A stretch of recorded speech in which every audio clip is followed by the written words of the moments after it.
Amakuru y'incamugongo, amakuru ababaje cyane, ngira ngo nk'uko uri kureba kuri iyo sikirini yawe uriho urareba umwana mwiza cyane wari ukiri mutoya. Uwo mukobwa uri kureba kuri iyo sikirini ntabwo akiri mu mwuka w'abazima, mu yandi magambo yapfuye. Amazina y'uwo mukobwa uri kureba kuri iyo sikirini yitwa Uwase Agasaro Anifa. Abantu benshi babanaga nawe, inshuti ziwe ziramuzi uburyo yari umwana mwiza, yari umwana utagira stresi, umwana kubanira na bagenzi be, hari ukuntu ubana n'umuntu nyine abantu bakaba proud yuko bagufite. Uyu mwana nawe byari uko nguko, yari afite inshuti nyine abana b'abakobwa muri iki kigero. Noneho uri kureba amafoto ye ukabona nyine ikinyejana nyine yarimo, ko yari muri digitali, haba imyambarire, uburyo agaragara, uburyo yiyitaho, urabona ko rwose yari civilize cyane. Ariko kandi no ku mubiri we urabonaho udutatuwaje tugiye dutandukanye, hari uturi mu mugongo, turi mu gatuza, nyine urabona yari umukobwa usobanutse, nyine uri civilize, uzi uburyo barya ubuzima, uzi uburyo abantu basohoka bakajya kwishimana n'inshuti, ibintu nk'ibyo ngibyo. Anifa rero ari gukomeza kuriza abantu, ngira ngo aya mafoto uragenda uyabona ku mbuga nkoranyambaga, abantu benshi bari gukomeza kumupostinga, inshuti ziwe, abantu biganye, abantu babanye, bavuga bati no ntabwo turi kubyemera. Noneho ku mbuga nkoranyambaga bari kwinjira mu bitekerezo byinshi, bati ntabwo turabyemera koko Anifa waba watashye. Wumve ntabwo abantu bari kubyemera. Ariko Anifa byagenze gute? Anifa ngira ngo murabizi, guhera ku itariki ya mbere z'uku kwezi kwa karindwi, ubwo ni uguhera ku wa kabiri, ubundi abakozi bagiye mu biro cyangwa se bagiye mu kazi ku itariki ya 30, guhera ku itariki ya mbere kugeza ejo ku cyumweru ku itariki ya 6. Ngira ngo nk'uko mwagiye mubona mu bice bigiye bitandukanye hagiye haba ibirori, nabyita ngo ni nk'ibiruhuko byabaye by'abakozi nyine ba leta, bahabwaga nyine ibiruhuko. Abantu barenjoyinze, abasohoka barasohoka, habaye za match zigiye zitandukanye, ibirori bigiye bitandukanye, gusohokera ahantu henshi hagiye hatandukanye, mu mahoteli. Wumve muri iyi minsi igera kuri 6 byari ibirori mu gihugu cy'u Rwanda. Abantu barefreshingaga mu by'ukuri, bakaruhuka mu mutwe, abagira abo bakunda bagasohokana, ababyeyi bagasohokana n'abana, abana bagasohokana n'ababyeyi. Byari ibintu byiza cyane. Uyu mwana rero reka ejo yari yapanze n'inshuti ziwe, wumve gusohoka ni ibintu bisanzwe, gusohoka ni ibintu bisanzwe. Noneho nk'abantu baba mu mijyi ni ibintu bisanzwe rwose, ukavuga uti rwose turi buze kuza kuryoshya, turi busohokere hano, hari buza aba bahanzi rwose, ahantu aka kabari kaba gashyushye, iyi hoteli haba hari aba DJ aba hashyushye. Ibyo ni ibintu bisanzwe. Uyu mukobwa apanga gusohokana n'inshuti ziwe. Ejo baragenda barasohoka ari kumwe n'inshuti ze, arangije ubwo urumva nyine iyo process yo gusohoka, niba ari ako bafashe baragafashe, niba ari icyo bariye barakiriye, niba ari inshuti nyine ukuganira nyine baraganiriye. Hanyuma bigeze mu masaha y'ijoro y'ejo, uyu mwana w'umukobwa bagiye gutaha, ngo yumva hari ukuntu nyine wumva utari comfortable mu mubiri, ukumva ngo ntabwo uri burahumeka neza, ukumva byanga byakunda umutima wawe ntutuje, ukumva byanga byakunda ushobora kuba ufite ikibazo. Uyu mwana w'umukobwa abibwira inshuti ze, ariko ngo kimwe mu bintu yumvaga umwuka uriho uragenda uramubana mukeya. Bakamuhumuriza bati biri buze kuza gushira. Ngira ngo sinzi niba namwe bitababaho, hari ukuntu ugera muri ukumva ntabwo umutima utuje, ukumva muri wowe ntabwo ufite amahoro. Hari n'abavuga ngo byanga byakunda ari ikintu kibi gishobora kuba.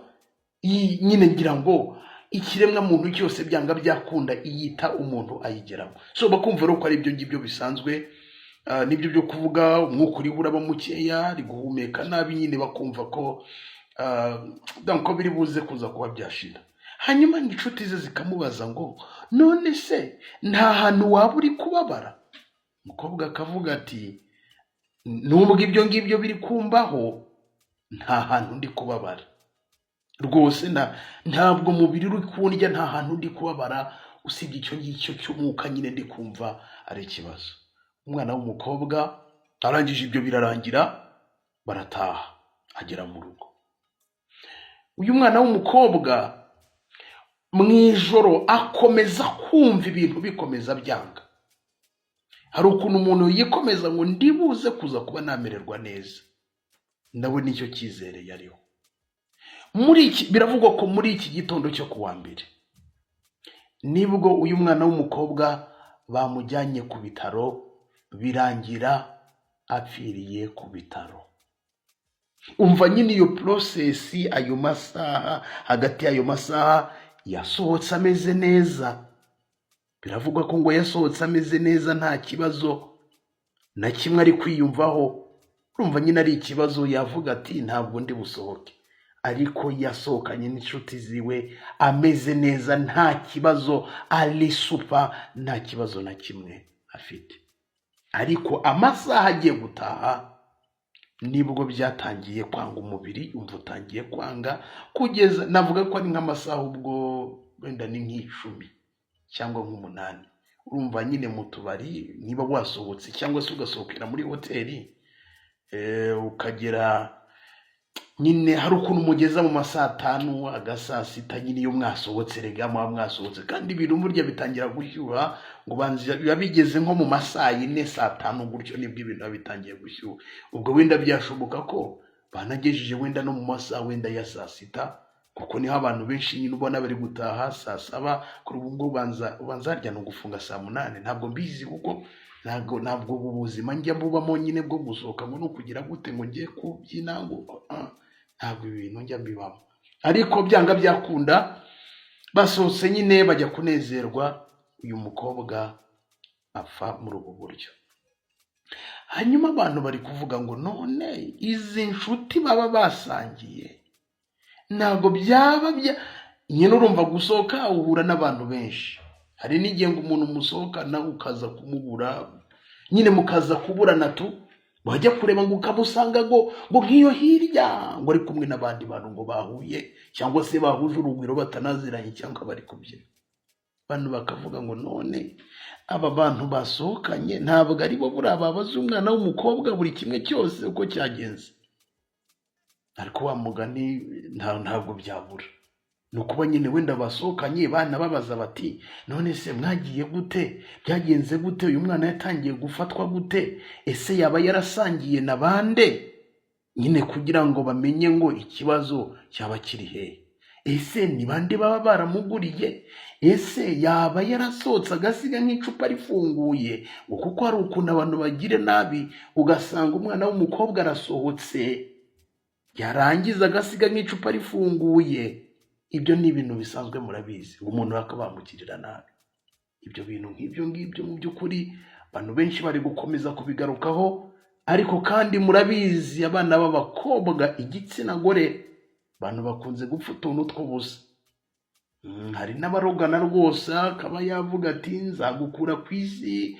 Amashyari murabizi, amashyari mu bakobwa nayo akunze kubaho. Ibi ni ibintu ndi kwivugira kugira ngo turebe possibility nawe ushobora gutekereza, kandi koko niba umuntu yasohokanye n'abantu bigatangira nyine kuba nabi ari uko atashye, nyine ibyo bintu byose bishobora kwibazwaho, nk'uko ari kesi yabereye mu gihugu cya Uganda, aho umudije wo mu Rwanda ndamwibagiwe kesi umukobwa yapfiriye mu kabare ko muri Uganda. Murabyibuka bibaye mu mezi make yashize, barangije bafata uwo mudije na brother wiwe kubera ko ngo basangiye, barangije polisi kanariza bagasanga ngo hari ukuntu umutima nyine byagenze, ibintu nk'ibyo ngibyo. Ngira ngo sibyo ko byarangiye umukobwa bamupimye basanga ikintu cyamwisha ngo ari uko niba ari umutima we wahagaze, ibintu nk'ibyo ngibyo nyine abo basore batigeze bagira uruhare, ariko abo basore bari bamaze gufungwa. So naha rero ibi ngibi ushobora kubyibaza, nyine abantu bari kumwe basangiraga, nyine hakaba hakorwa iki investigation. Ni nk'uko ubu ngubu abantu turi kugenda twamaze gushira, abantu turi kugenda tugendana indwara tutazi. Iyo ugasanga umuntu ageraho rwose umutima ugahita uhagarara, ngo uwo mukobwa ndabyibutse ngo yagize ngo ni ibyishimo byinshi, ngo niba ngo amaraso ngo yarahise agwa mu bwonko, ngo ubanza ngo yaragize ibyishimo byinshi amaraso akagwa mu bwonko.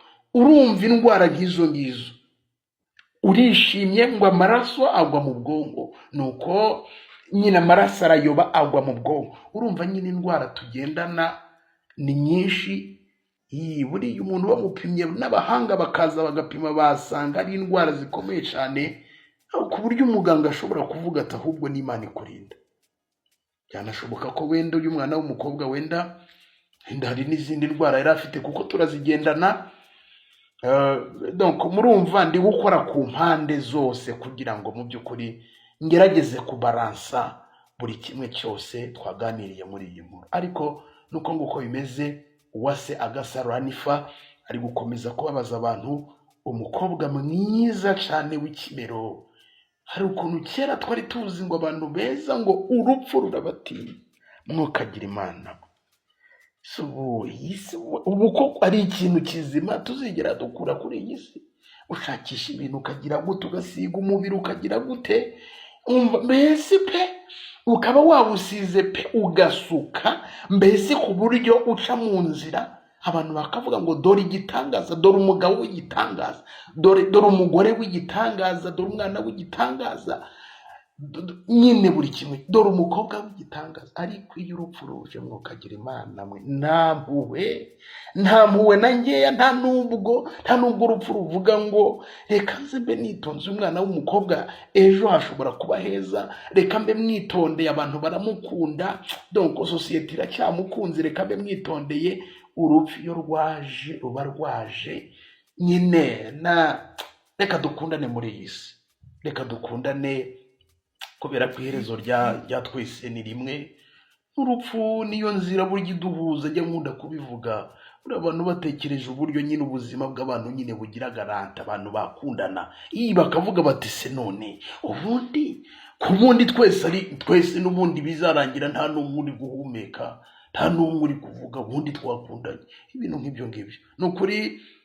Hanifa yababaje abantu, imiryango, inshuti benshi bababaye bitewe n'ukuntu nyine yapfuye urupfu rw'agashinyaguro, urupfu rutunguranye, urupfu ruteye agahinda. Buriya hari ukuntu umuntu arwara wenda akababazwa n'umubiri, umuntu agatangira kuvuga ati wenda yaba yakwiruhukira, ariko niba hari ikintu kibabaza cyane ni urupfu ruje rutunguranye. Mu masegonda make wavuganaga n'umuntu ngo ndaje ndatashye, mu kanya ukumva ngo birarangiye.